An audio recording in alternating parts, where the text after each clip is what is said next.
안녕하세요. 오늘은 우리 다 같이 생각해 봐야 할 역사의 문제들에 대해서 많은 사람들이 실제로 역사에 관련되는 유튜브도 만들고 시리즈물도 만들고 또 역사 교육을 현장에서 하고 있습니다만은 이제는 저는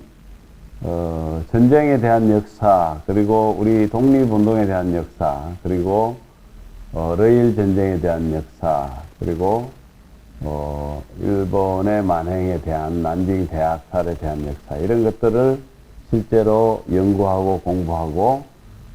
또 소설이나 시나리오로 집필한 작가로서 그러한 좀 개념 있는 역사 이야기를 앞으로 시리즈물로 좀 엮어서 해 나가고자 합니다. 그래서 한 총 15개의 시리즈물을 만들고 또 필요하면 추가적으로 더 만들 예정이지만 전체적으로 하고 싶은 이야기들을 좀 오늘은 개괄적으로 소개를 하고자 합니다. 첫 번째로 제가 하고 싶은 이야기는 한국의 역사의 역사책이나 역사 교육을 하는 과정에서 사실은 우리 조선 상고사와 중세시대 그리고 근대시대 이렇게 막 나뉘어서 이야기되고 사실 명칭들도 통일이 좀 되지 않으면서 실질적으로 후세에 이 역사 교육을 받는 사람들이 조금 착각을 하거나 혼동을 하고 있는 부분이 있습니다. 그래서 제가 앞으로 설명을 하겠지만 우리 한국의 역사는 크게 조선과 고려 그리고 전국시대라고 하는 그 세 가지 카테고리로 우리가 이야기를 해야 된다 하는 이야기를 저는 하고 싶습니다. 사실 우리가 고조선이라고 해서 앞에 고자를 붙인 것도 사실은 조선이었고, 그리고 실질적으로 중간에 또 조선이라고 하는 우리가 알고 있는 이시조선도 조선이고, 그리고 지금 우리 남북이 갈려져 있지만은 북한도 지금 조선민주주의 인민공화국이라고 부르고 있습니다. 그런 차원에서 사실은 한국의 역사의 큰 맥락 중에 하나가 조선인데, 그러면 그거를 실제로 이제 관계자들, 사실은 관계자들 내지는 통치자들이 달라졌을 뿐이에요. 그래서 그것을 저는 제1조선, 2조선, 3조선으로 이렇게 구분하고자 합니다. 1조선은 말 그대로 우리가 이야기하는 단군 조선 및 기자조선을 1조선으로 보고, 2조선은 이시조선을 2조선으로 보고, 3조선을 지금 현재 북한이 유지하고 있는 저 조선을 3조선으로 보는 형태로 분류하는 게 오히려 맞지 않을까. 그래서 전체 역사의 어떤 흐름이나 정통적인 부분을 바로잡을 필요가 있다고 생각하고, 두 번째 고려라고 하는 부분도 사실은 고구려도 원래는 고려인데 거기에 구자, 옛 구자를 넣어서 사실은 고구려라고 우리가 표현하고 있고, 또 중간에 다시 또 왕건이 세운 고려도 우리는 일반적으로 알고 있는 고려고, 지금 사실 우리 한국의 대한민국을 알고 보면 저희가 지금 코리아라고 부르고 있습니다. 사실은 저희 이 부분도 어찌 보면 고려에 해당되는 우리가 명칭을 따르고 있다. 그래서 사실은 1고려, 2고려, 3고려로 우리가 정리하는 게 맞지 않겠느냐. 그렇게 해서 고구려와 고려와 다시 우리 현 대한민국이 사실은 명칭상으로 동일선상에 있다라고 하는 것을 심어줌으로 인해서 우리 역사의 지평과 뿌리를 4천년 이전으로 실질적으로 넓힐 수 있고, 중국의 동북공정이라든지 일본의 어떤 역사 왜곡 문제, 그리고 식민 역사가 갖고 있는 이 문제들을 일시에 해결할 수 있는 좋은 방안이다라고 저는 생각합니다. 그래서 이 문제들에 대해서 앞으로 깊이 있는 논의를 하고자 합니다. 두 번째로 제가 시리즈물로 다뤄보고 싶은 것은 우리나라가 독립운동을 하는 과정에 있어서 실제로 많은 부류들이 있었습니다. 우리가 이야기하고 단체들이 있었는데, 우리가 알고 있는 상해 임시정부파, 그 다음에 김일성을 위주로 하는 동북 그 항일 혁명 군대라든지, 그리고 실제로 또 러시아와 이렇게 내지는 연해주에서 독립운동을 했던 많은 세력들이 있는데, 그 세력들 간에 어떤 힘과 권력의 알력 관계가 많이 있었습니다. 그래서 그런 부분들을 우리가 한번 연구를 해봄으로 인해서 실질적인 우리나라의 어떤 독립운동 세력의 요체를 좀 더 정확하게 파악하고 그것을 후손들에게 알려줄 필요가 있다라고 저는 생각을 하고 있습니다. 그리고 사실은 지금 우리가 남북 분단이 되고 있는데, 특히 이제 그 연장선상에서 사실은 좌우 세력이 지금 분열이 되고 그 연장선상에서 다시 남북 전쟁까지 나섰는데, 이러한 어떤 그 분열되는 과정을 살펴보기 위해서 사실은 독립운동 세력 내의 싸움과 내지는 외부 세력이 또 들어와서 우리를 갈라치게 했던 이런 부분들을 설명해 줄 수 있는 자유시 사변이라고 하는 어찌 보면 동족 상잔의 전초전이 있었습니다. 그 문제를 우리가 주의 깊게 한번 분석해 봄으로 인해서 우리가 왜 어떤 갈등에 의해서 이렇게까지 우리가 지금 민족이 분단이 되어 있었는가. 그래서 이런 이야기들을 해봄으로 인해서 우리가 다시 통일의 길로 이렇게 찾아가는 바늘을 다시 한번 제대로 낄 수 있는 방법을 모색해 보고자 합니다. 그리고 그러한 부분에 있어서 우리가 참고를 할 만한 지점이, 중국 공산당과 중국의 장개석 정부는 사실상 일본의 어떤 침략을 앞두고 있어가지고 일본의 침략을 맞으면서 국공합작을 단행을 합니다. 제1차 국공합작과 제2차 국공합작을 단행을 했는데, 실질적으로 이념이 다르고 정치 세력이 틀린 두 세력이 과연 외세의 침략이나 어떤 통일이라든지 아니면은 인민의 내지는 국민들의 행복을 위하는 큰 대의 앞에서 양 세력이 이렇게 통합될 수 있었던 그런 과정을 우리가 한번 살펴봄으로 인해서 남북한이 서로 이념적인 부분이나 여러 가지 갈등을 하고 있지만 두 세력이 우리가 다시 통합할 수 있는 그런 어떤 묘책은 없을까 하는 부분을 한번 이야기해 보고자 합니다. 그리고 그 과정에서 중국 공산혁명을 하는 과정에서 실제로 많은 중국 인민들도 노력을 했겠지만 신해 혁명 과정도 그렇지만 실제 중국 공산혁명 과정에도 한국인들이 기여했던 부분들이 많이 있습니다. 그래서 그런 부분들도 지금 잊혀져 있는 역사의 과정인데, 우리가 공산혁명을 미화하는 차원이 아니라 실제로 중국의 현 정치 체제를 수립하는 데에도 우리 한국의, 우리 민족이 많은 부분에 기여를 했다는 부분도 우리가 다시 한 번 더 연구하고 찾아봄으로 인해서 마치 어떤 건국의 지분을 우리가 요구할 수도 있고, 내지는 꼭 그렇게 요구를 하지 않더라도 실질적으로 우리가 앞으로 이제 중국과 한국이 화합해서 미래를 개척하는 데에 있어서 서로 이야기할 수 있는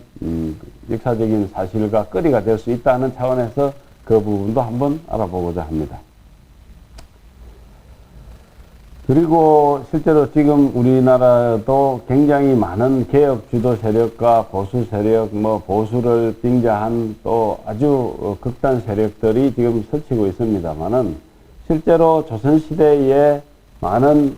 개혁을 주장했던 세력들이 있습니다. 실제로 우리가 알고 있는 조광조나 내지는 흥성대원군과 같이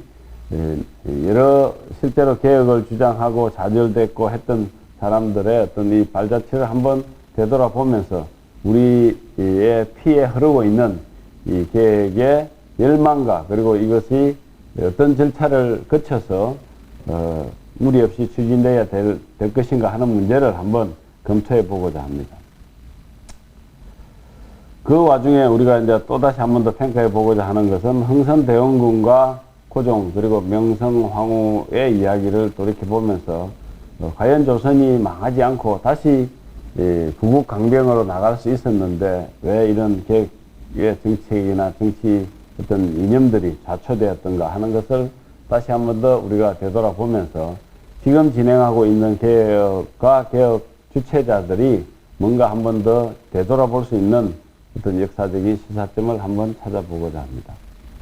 그리고 또 거대한 개혁 운동으로 우리가 봐야 될 것 중에 하나가 이 동학 농민운동, 동학혁명인데 이 동학운동의 역사를 제대로 한번 우리가 평가를 해봄으로 인해서 실제로 민중에 의해서 표출된 어떤 갈등이 제대로 정리되지 못했을 때 결국은 국가의 운명은 어떻게 되는가 하는 부분을 한번 검토해 보고자 합니다. 그리고 또 한 9번째로는 우리가 지금 동족 상잔을 겪었는데 6.25 전쟁에 관하여 일반인들이 잘 알지 못하는 좀 비사를 발굴해서